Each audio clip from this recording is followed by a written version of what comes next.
पर भी होने लगा है। मानसिक स्वास्थ्य तो गीता ज्ञान की बदौलत एकदम सही है, लेकिन उम्र तो शरीर पर असर दिखाती ही है। सो दिखने लगी थी। उनके फैमिली डॉक्टर ने उन्हें नियमित चेकअप के लिए आने की सलाह दी थी और पंडित जी जानते थे कि उम्र के इस पड़ाव पर अपने स्वास्थ्य के प्रति लापरवाही उन्हें भारी पड़ सकती है। इसीलिए वे हर 3 महीने में डॉक्टर के पास चले जाते थे। ये संयोग ही था कि डॉक्टर जोशी भी कभी कभार उनका ब्लॉग पढ़ लिया करते थे। हालांकि उन्हें शुरू में यह नहीं पता था कि इस ब्लॉग को लिखने वाले पंडित जी उनके पेशेंट बृजभूषण जी ही हैं। इस बात का पता उन्हें बहुत वक्त के बाद उनके एक दूसरे मरीज से चला।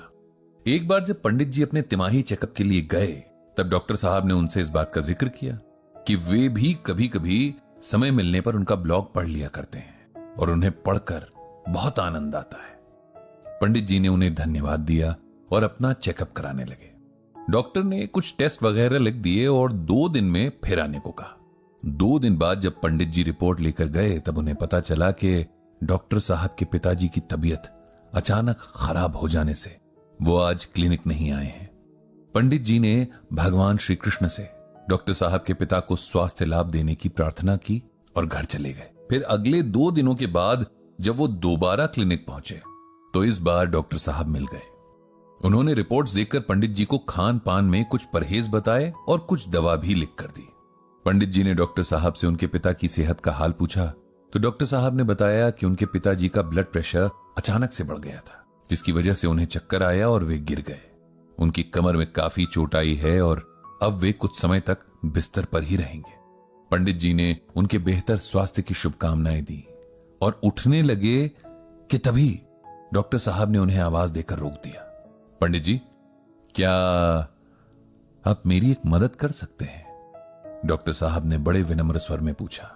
बिल्कुल डॉक्टर साहब, अरे आप बताइए तो सही, मेरे लायक क्या सेवा है? कहकर पंडित जी फिर बैठ गए। जैसा कि आप जानते हैं कि मेरे पिताजी का स्वास्थ्य ठीक नहीं रहता है, लेकिन उसके पीछे का कारण आप नहीं जानते।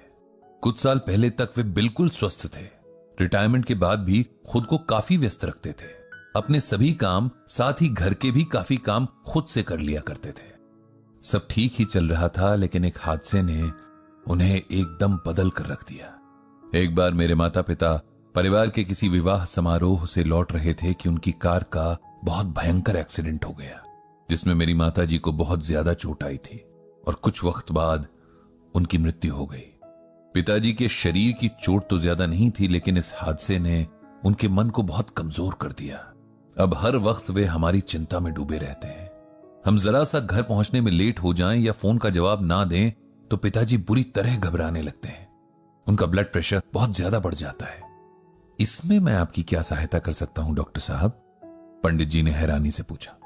पंडित जी, अपने पिताजी के शरीर के रोग तो मैं फिर भी संभाल सकता हूं, लेकिन उन रोगों की जड़ जो है, उनकी चिंता, उनका डर, उसे मैं नहीं संभाल सकता।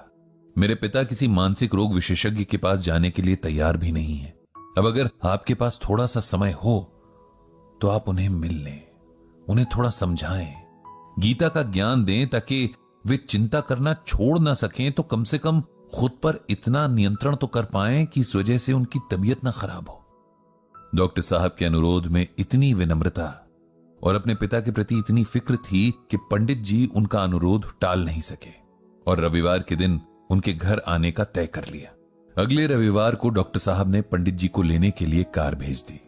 उनके पिता के कमरे में जब पंडित जी पहुंचे तो उनकी हालत देखकर उन्हें बहुत दुख हुआ। वे खुद से उठ भी नहीं पा रहे थे।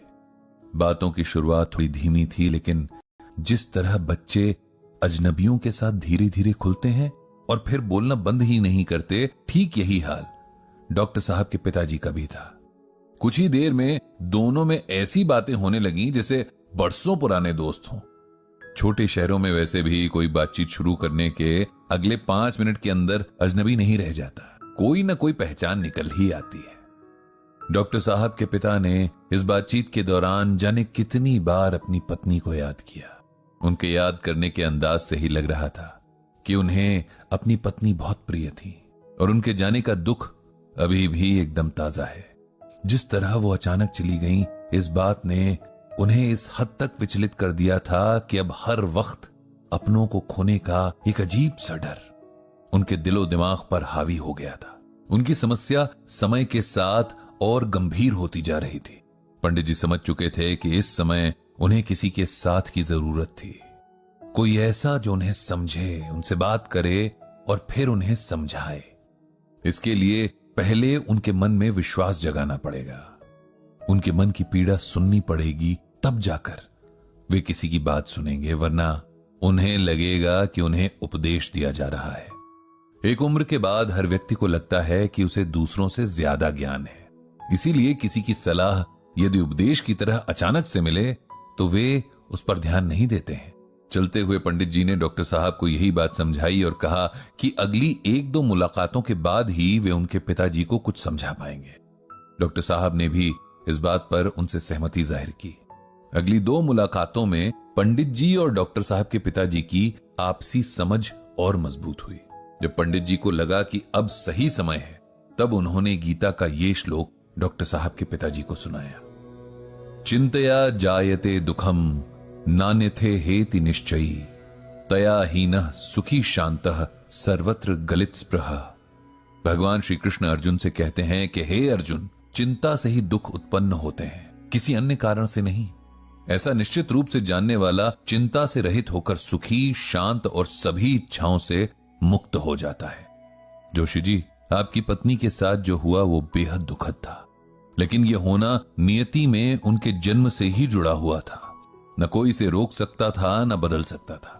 इसी तरह हम सबके भाग्य में जो लिखा है उसे घटित होकर ही रहना है। हम उसे एक पल के लिए भी आगे पीछे नहीं कर सकते।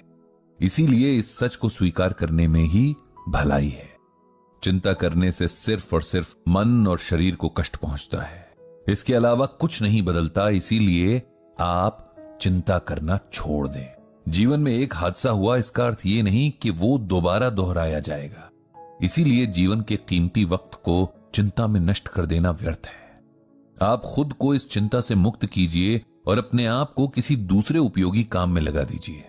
इससे आपका मन भी लगा रहेगा और आपका समय भी आराम से कट जाएगा। जोशी जी को पंडित जी के समझाने से बड़ी राहत मिली। उन्हें समझ आया कि वे व्यर्थ की चिंता के मक्कड़ जाल में फंसे हैं।